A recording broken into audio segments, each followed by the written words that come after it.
Welcome to Cooking with 412 Food Rescue, supported by a UPMC health plan. In each episode, you'll get a quick, simple, family-friendly recipe that is both nutritious and delicious, using ingredients you can find in any grocery store. Each recipe includes options for customizing it to your personal tastes and feeds up to 4 people. Join us at the Good Food Project, 412 Food Rescue's kitchen, to see what we're creating today. Today we'll be making mac and cheese. Any kids and adults' favorite. Absolutely. This is a great recipe because it's so versatile. You can use it as a side, you can use it as a lunch, you can refrigerate it for the week and take it all week long. And I love it because it is a wonderful beginner recipe for anyone who's new to cooking. And we'll be doing it from scratch today. Yum. Let's get started. Great. For mac and cheese, you'll need 3 pots, one with water for your pasta, a smaller pot to warm your milk in, and a medium-sized pot where the cheese sauce will be made. Now, does it matter which milk you use? Can it be 2%? Can it be fat-free? It can be any kind. Okay. It'll work anyway because you're also going to add cheese at the end. And does it matter what cheese you use? Can you use different ones? Can you mix? Should you use a yellow cheddar? Should you use a white one? Which one? Does it matter? It all depends on what you're looking for as an end result. If you're looking for a crowd pleaser, we'll be using American cheese, yellow American cheese. That's going to be your most classic, similar to a boxed mac and cheese. But healthier since we're making it from scratch. Absolutely. You're going to get a lot more of that calcium A lot of and nutrients. vitamins. Yeah. Great. And it freezes well. Absolutely. You'll need to start butter, 1 stick, a little less than 1 stick. We'll get to that. Flour. I like to add a pinch of cayenne pepper for color and just a little bit of depth of flavor. That's fantastic. You could use a shredded cheese. You could use, again, any kind of cheese that you like. We'll need salt. We'll add that last to taste. And whatever milk you choose. That's it. A whisk. And we'll get right into it. All right, we're at the stovetop now. My friend Ellen is taking a little break. We're going to get started. And start your water boiling for the pasta. Have a strainer ready nearby in a sink. You're going to want to melt your butter here in your medium pot. That'll be a low to medium heat. About there. And you're going to have your milk in your smaller pot. Right there. On a very low heat. We're just warming that up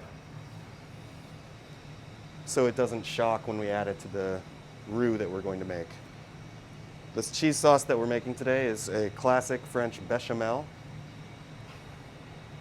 I've got my flour ready. What we're going to do is whisk flour into our melted butter once it's quite hot, but not quite browning. I've got my cheese ready for later. I've got my pasta ready for later. We'll add a dash of salt to this water to get it started. We're getting to the point where the butter is bubbling. That's great. As you can see, the fat is starting to separate out of the whole mixture. Stir it up a little and whisk our flour in a little bit at a time. Keeping a close eye on your heat while you do this portion is going to be really crucial. If it's moving too fast for you, if you notice clumps or if you notice sticking to the bottom of the pot, that's what you want to avoid, so just turn the heat down. Just take a moment and turn it down a little bit so that you don't end up singeing any of the flour as it's trying to incorporate with the butter. And the reason we do it in small increments is to make sure that it's fully incorporated. And if you take small breaks in between, you'll notice it kind of settles from what you thought might be too dry back into a liquid. You'll notice that I didn't use all of the flour that I set aside. That's perfectly fine as long as what you end up with in the pot looks similar to what I've got in my pot. Real quick, I'm going to add the milk, and once that's in there, we'll talk about why this is so great. The reason I wanted to share this recipe with you today is just the value of learning to do something that you get so used to from scratch is irreplaceable.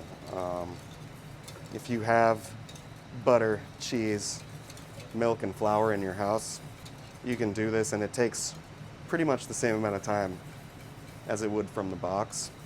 And you're gonna have more of a relationship with your food, hopefully. You'll notice that I'm continually stirring this. I'm especially taking care to scrape the bottom with the whisk.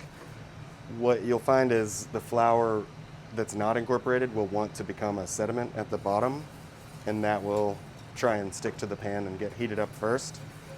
So just be mindful, you're gonna stay with this project on the pot the whole time. Our pasta water in the meantime has come to a boil. This can sit and heat up as long as you stay attentive with it while you deal with your pasta. We're gonna go ahead and drop that. And I like mine a little al dente. I'm gonna set for 8 minutes. I wouldn't go more than 10. We've been heating this up for about 8 minutes now, and you'll start to notice that it's getting more substantial. As you start to see small bubbles forming, that's when you know it's about time to put your cheese in. You don't want to bring it to a full boil. That'll just scald it and burn it to the pan. So basically a simmer is what you're looking for, and then we'll start adding our cheese. We're right about at the 8-minute mark with our pasta. So we're gonna cut the heat on that and strain it. Once it's strained, you can splash a little bit of oil on it and throw it right back in this pot. This will be the pot that we'll mix the cheese sauce into when it's done as well. At this point, I'll add my cayenne pepper and whisk that in. Cut the heat. And whether you're using shredded or sliced cheese, just put it in a little handful at a time until you get the consistency and color that you're looking for in your mac and cheese. Start with one. And just let the temperature of your sauce melt the cheese. All right, we'll be back when the cheese is all melted. So we've used about half of our stack of cheese, which was a 12-ounce stack. So we've got 6 ounces of cheese in our 1 quart of milk recipe here, and 1 pound of pasta. You'll notice that we waited until the last minute to add the salt. This is the kind of thing that you'll want to choose the amount of salt of as per your taste. We'll pour the cheese sauce over the macaroni, give it a stir, and it's ready to serve. Homemade mac and cheese. Thank you, Chef Greg. I'm so excited to taste this. Who doesn't like classic mac and cheese? This is a wonderful beginner recipe for any new cook. It also is a great way to help build up your confidence for cooking other meals. You can also make this a great one-pot meal by adding chicken and broccoli. Or you can have everybody create their own with different vegetables. Broccoli, cauliflower, asparagus, Brussels sprouts, all great ways to add vegetables. You could even put in a little bit of pureed butternut squash if you would like to add a little bit more to it. I hope that you and your family enjoy this. I know I'm going to. I hope you enjoyed today's demo. For more information about the Good Food Project and 412 Food Rescue, please visit our website. Find the recipes in the comments below, and please subscribe to our YouTube channel.